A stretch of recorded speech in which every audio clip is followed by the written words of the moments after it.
Hey, welcome to a special edition of Local Focus with Sebastian Noel. I'm your host. I wish we were together again under different circumstances, but today we honor the life of Santa Fe's J.B. White. Well, I'm going to the frontier, walk up to the cashier, order up a root beer and a number one. Cover it with green stuff, one scoop is not enough. Find a booth that's real tough, backed by the Duke. Meet my family, meet my friends in the quirkiest restaurant I have ever been. All of Albuquerque's favorite spot, it's the Frontier Restaurant. The Frontier Restaurant is a proud supporter of Proview Sports Network. Don't sacrifice quality and flavor when you're in a hurry. Golden Pride offers ribs, fried chicken, green and red chili breakfast burritos, and Frontier Cinnabons. 4 great locations, or visit us online at goldenpride@abq.com. Golden Pride Barbecue Chicken and Ribs, proud supporter of Proview Sports Network. So as you know, this past Saturday, we lost J.B. White tragically at 3:30 in the morning at the hands of a shooting at a party that he was attending in Santa Fe. And, well, I think Jordan Arroyo, one of his future teammates, he kind of put it best in a quote that he had on his social media, you know, where really nothing a teenager in New Mexico needs a gun to defend themselves from, other than another teenager with a gun. So Jordan with some very wise words there. So what we thought we would do today is kind of look back at JB's initial appearance on the program, as well as some highlights to go through. And so when he first came on the show, it was at the conclusion of his freshman year. And the first thing we talked about, obviously, is where that name came from, Junebug, JB. And well, let's let him tell us. First of all, where did that name come from? I did some research, and it stands for Junebug, right? Yes, There's got to be a story for that. All right, well, yeah, once I moved here, and I was going to play with Santa Fe style and stuff, and I remember the kids would always call me, like, Junebug and stuff, and then I remember once I played, like, I had left style and played for FBA, I met my friend Shy, and he was like, Junebug? No, that's way too long. He's like, I'm going to call you JB. And I was like, all right. So ever since then, I feel like everybody's just been calling me that. His friend Shai gave a beautiful speech at the services last night where he kind of recollected that story as well. As we moved along with our conversation with JB, he went over some emotional things in his childhood that I'm sure many of you know about and have seen. We're not going to go through that again here today.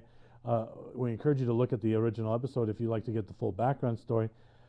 But we thought we would pick it up where JB started talking about when basketball became important to him and when he developed his love of basketball and how much he really needed basketball because of some of the events early in his life.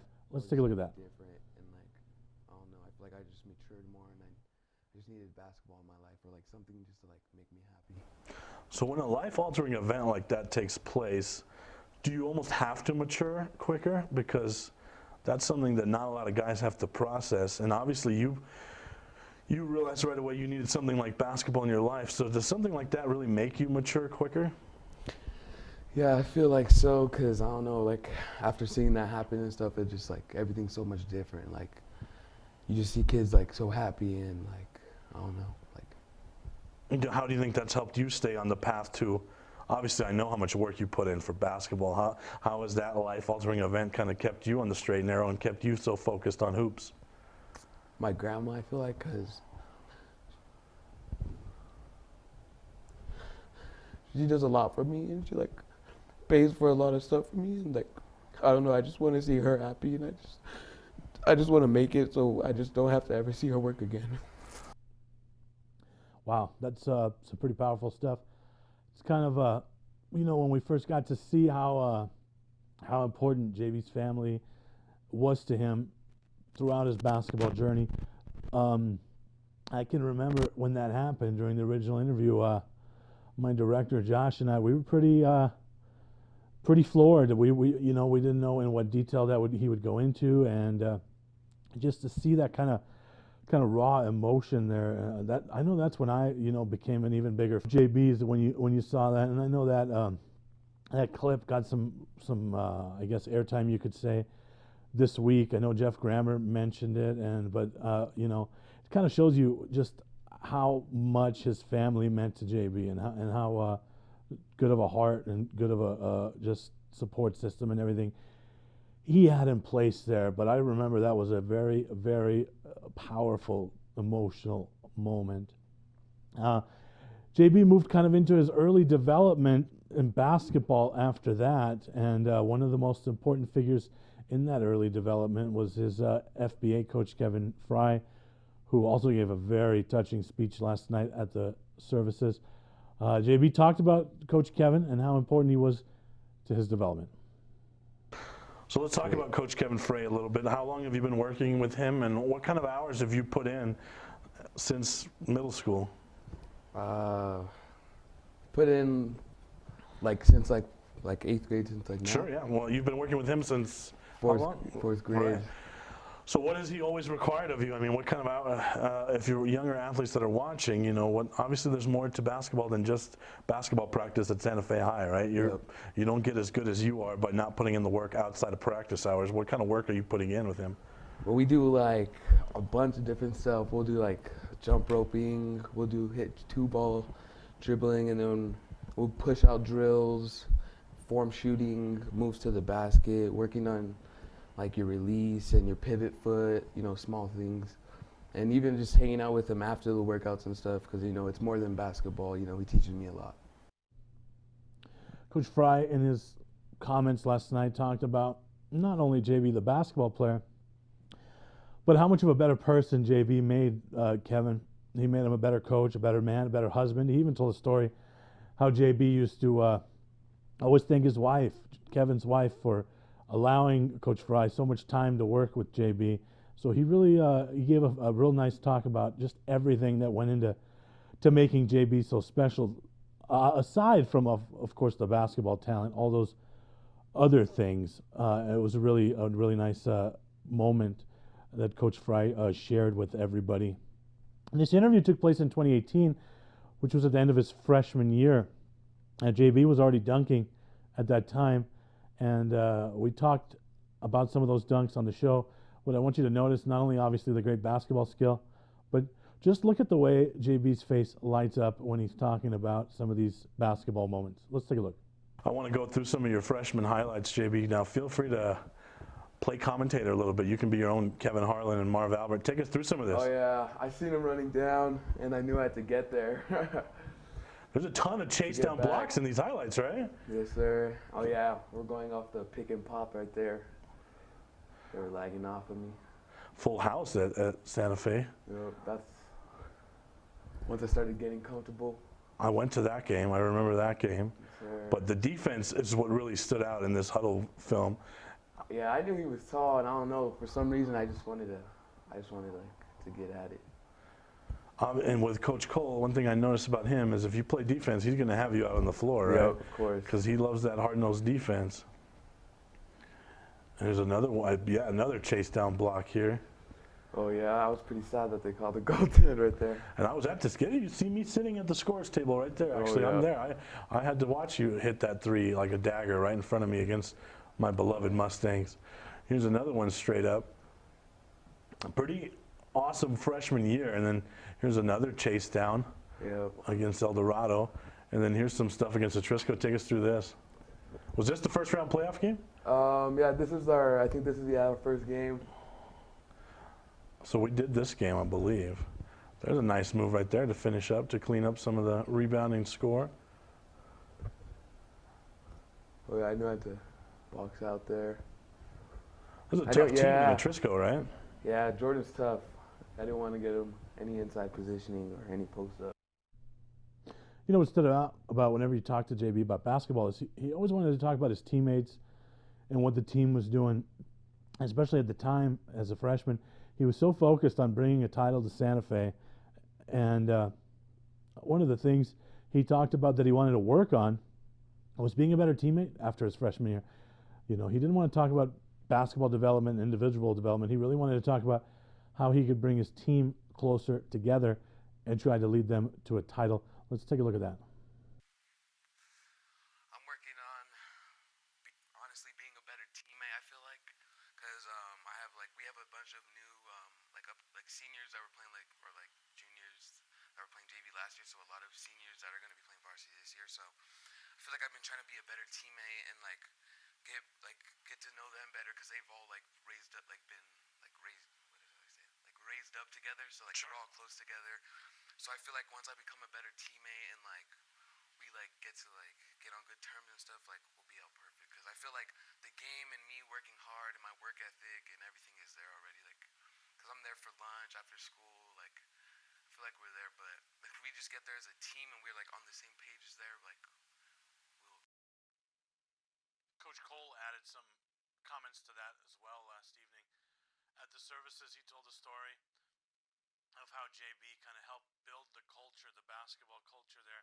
As a freshman, JB would be the lone guy that would kind of get up shots during lunch and before school, after school, and then slowly, Antonio Lovato joined him, and then he moved forward and said by the next year, there was about 15 kids shooting at lunch, and he kind of helped build that culture. He shared a story of Principal Morano going on the radio and telling him, "Hey, Coach, there's 20 unattended kids here shooting." And Coach Cole said, "No, they're attended. I'm not going to lunch. They're all here, so I got to stay here." And so he talked about how Zach did about how JB really helped build the basketball culture there, and just how good of a teammate that he really was. We're going to take a break here. When we get back, we'll pick it up from where we left off and kind of get into some Lobo stuff as well.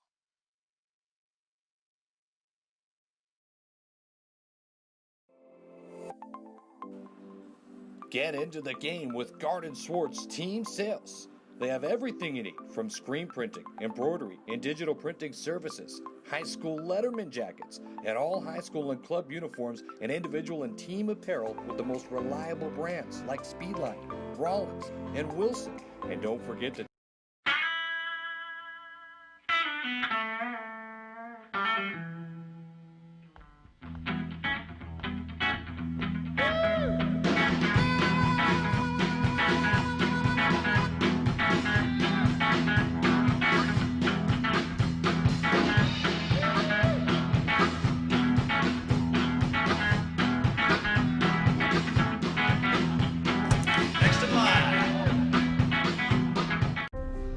The New Mexico High School Coaches Association, established in 1941, is an organization of New Mexico's best and most professional interscholastic coaches. Coaches across work daily to help our student athletes excel in the classroom, on the field of play, and in our communities. Students that participate in interscholastic activities attain higher grades, higher graduation rates, and higher wages.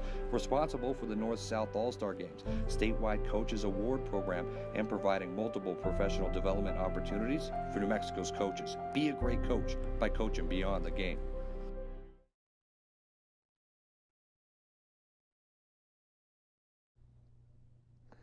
You can really see how happy JB is and how much love basketball brought him when he started talking about some of his cherry silver highlights. So this is kind of the time in JB's life where the Lobos became on the radar. So he went to the cherry silver game, and he talked about some of that experience, as well as his ability to dunk. And well, let's just take a look at this dunk that was inspired by Drew. Take us through this dunk here real quick, JB. Which one? Oh yeah, I seen Drew doing it at the UNM silver versus cherry game. It didn't come out as nice, but he inspired me to do it. I know I fell asleep and I had a dream about me doing it. So the next day I was like, after school, I'm gonna go work on it. I was like, I'm just gonna work on it. So I went to the gym. I tried it probably 100 times. I'm not gonna lie, my knees were hurting, man. I couldn't even walk. We can and I was like, we can say that was your first time. No, I'm not. It's all right. I'm not ashamed because I've been working lately, so my knees have been blown. Right. But yeah, and then finally I got it, and I was just so happy. I just kept jumping up. It was exciting. During JB's initial appearance on the show, he talked about some other dunks he had during his freshman season, and we were able to take a look at those. Here's another one. This one I think is this the one in traffic? Oh, yeah. This is the one up. Yeah, that one had some sauce on it. That's my favorite one, no doubt. The one in traffic. I mean, because a lot of guys can dunk in practice, but that one was in some traffic, man. When did that happen? That happened about, I would say, like 4 or 3 weeks ago over here at like a showcase. When was the first time you dunked? Last year, probably after we stopped doing jump school, after Coach Cole stopped sabotaging us with the jump school. My knees recovered. That's when I started getting up. So that's why I'm hoping after we're done doing jump school this year, my hops improve. Hopefully we have some dunks in the top 10 some better players, dunks. Yeah, because We kind of talked about some college stuff on the initial appearance on his show, some of which we're not going to go over here. But what we wanted to take a look at was, when Paul Weir offered, and just how it really caught JB by surprise. And just listen to this story, and just the best part is at the end where he's talking about when Coach Weir pulled him into his office. This is a good one. All right, so I went to the individual camp, and I knew a lot of kids were coming from out of state, and I was playing with, I think, kids from like my age and like I think a year younger or something. But I was just demolishing them, and I was just getting fast break dunks and stuff. So they moved me up to play with high schoolers, and I was like, all right, like nice. Like I was pretty excited, or like. Not the high schoolers, should I say like the varsity, more efficient players. And so I was like, all right, like nice. I was like, I want to prove something, that I didn't move up for no reason. And like all the kids were like, oh, like this kid's on our team now, like oh, like another sub, come on. And so I was like, I just thought in my head, like dang, I don't want to be that kid, like they'd think like, oh dang, he was like the worst like sub we had or something. So I was like, all right, I'm just gonna go as hard as I can, and that's all I can do. So like, I don't know, I just played as hard as defense as I could, and I don't know, I just tried making like smart plays, not trying doing too much. And like, I don't know, by the time the camp ended, Coach Weir was like, hey, could I talk to him off? And I was just like, yeah, sure. I thought he was going to talk to me, maybe good camp, I like your game. Here's a shirt, I was like, yeah, nice. Of myself. I'll see you next year. I was like, nice. Is that what you were expecting? Or I get in the office, and like, he's just like talking about it. He's like, you have a nice game, I like it. Like, you have a nice jump shot, and like, I feel like it like fit perfect into what we have and stuff. And then like, he offered me, and I was just like, I just couldn't stop smiling. And kept talking to me, and I was just like not paying attention. I was just like, and then like he said something, and I was like, huh? Like, oh, like I don't know. It was just like a surprise. Like but like, I think after I went home that day, like I don't know, like it was just different. My mood was different. Like everything I did was different. Like I just felt like. Wow. That clip kind of shows you some of JB's, youthful exuberance. The kid could tell a story, man. When he told a basketball story, just you could see it in the way his body bounced, his language, and everything. It was just a beautiful thing when he told a basketball story, and that's probably one of my favorite ones. How he was, once Coach Weir offered, he was just kind of in a trance, and the rest he wasn't really paying much attention to what else. I mean, that had to be pretty crazy experience for a freshman. Coach Weir released some comments as well, courtesy of UNM Lobo basketball, that I want to put up on the screen here, because this was a pretty long note. But if you have a chance to read this here, we'll leave that up for a good amount and let you read through that. But a very well articulated, well written note from Coach Weir, and he went to the services yesterday, and I gotta say the moment where he presented JB's grandma Jude with his Lobo jersey and all that was pretty rough to be witness to. That was pretty that would tug at your heartstrings. But you see Coach Weir's comments there. I think Coach Weir hit the perfect notes there with all the background, and how he was going to make his home state proud. And so Coach Weir, those comments were right on. We're going to take our last break of the day. We'll take a look at some highlights from a tournament in Los Lunas. I think if JB wasn't on the map yet, this tournament as a freshman sure turned some eyes. We'll be right back. Fourth quarter, hopefully an exciting finish on tap here. Lovato gets the steal, now he'll get it back. On the run, out the lob up top, send it in, JB. Lovato spotted him behind him and threw it off the glass. Look at this. For the jam. Heady play by the little General Lovato. Now he blows by his man. Up top and down hard. The no-look alley-oop to White. The New Mexico High School Coaches Association, established in 1941, is an organization of New Mexico's best and most professional interscholastic coaches. Coaches across work daily to help our student athletes excel in the classroom, on the field of play, and in our communities. Students that participate in interscholastic activities attain higher grades, higher graduation rates, and higher wages. Responsible for the North-South All-Star Games, statewide Coaches Award Program, and providing multiple professional development opportunities for New Mexico's coaches. Be a great coach by coaching beyond the game. Car Crafters, proud supporter of Proview Sports Network. Are you sure we're supposed to be doing this? Don't worry, I've watched him do it 1,000 times. Come on, what's the worst that can happen? No! Bad dog! Hi, welcome to Car Crafters. What happened? Don't worry, we'll make it like it never happened. Car Crafters, it's like it never happened. Well, I'm going to the frontier, walk up to the cashier, order up a root beer and a number one. Cover it with green stuff, one scoop is not enough. Find a booth is real tough, back by the Duke. Meet my family, meet my friends in the quirkiest restaurant I have ever been. All of Albuquerque's favorite spot, it's the Frontier Restaurant. The Frontier Restaurant is a proud supporter of Proview Sports Network. Don't sacrifice quality and flavor when you're in a hurry. Golden Pride offers ribs, fried chicken, green and red chili breakfast burritos, and Frontier Cinnabons. 4 great locations, or visit us online at goldenpride@abq.com. Golden Pride Barbecue Chicken and Ribs, proud supporter of Proview Sports Network.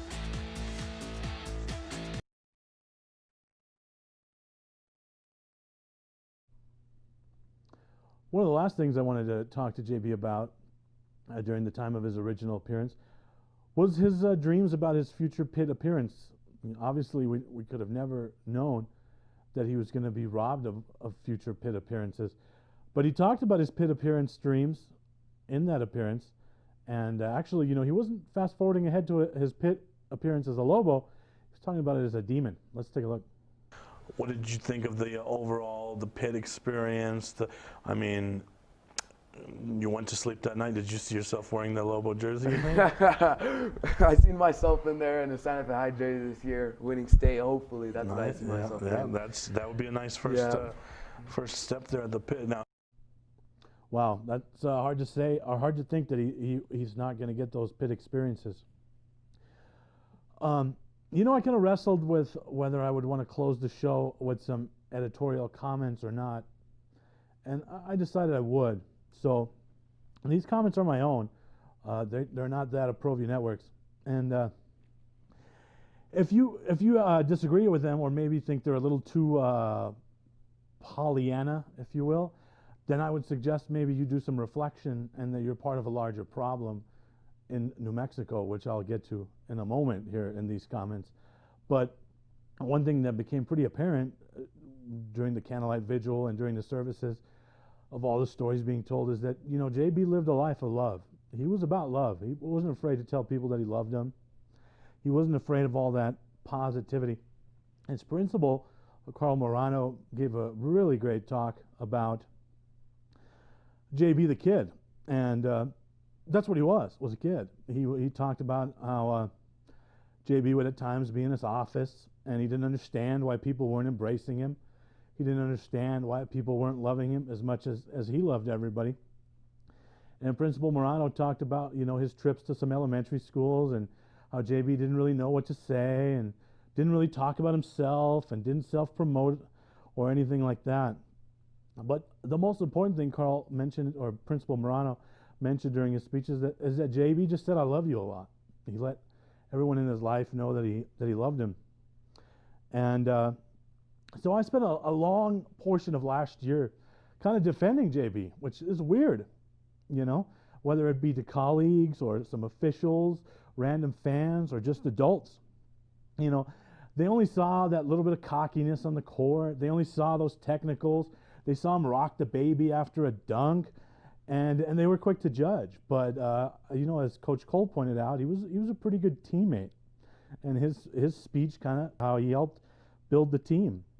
And his teammates that talked at the candlelight vigil, they all talked about how JB just always lifted him up and always loved them, and that's what he was about. His last words were, "I love you," to his friends. How good would society be if everyone had a little more love and JB in them? You know, we owe it to JB to kind of reflect and take some inventory. Because there's this thing in New Mexico, in our DNA, that's a sickness, where we tear each other down. And we saw some of that with JB. And I think we owe it to him to kind of change that. JB wanted to represent the city of Santa Fe and his community, although it didn't always embrace him. He wanted to unconditionally love Santa Fe and his community, although sometimes they didn't return that. Think about that for a moment. A kid that could have played anywhere wanted to stay home. But look at those kids on your screen. So young, so full of innocence, their judgment not yet clouded by prejudice, jealousy, or envy. They just revered him. They looked up to him as a hero. That's how we should all look up to our hometown heroes. We owe it to JB to kind of stop the hate. So the next time you're at a game, if you hear some of that, ask yourself, what are you doing to stop it? What are you doing to change it?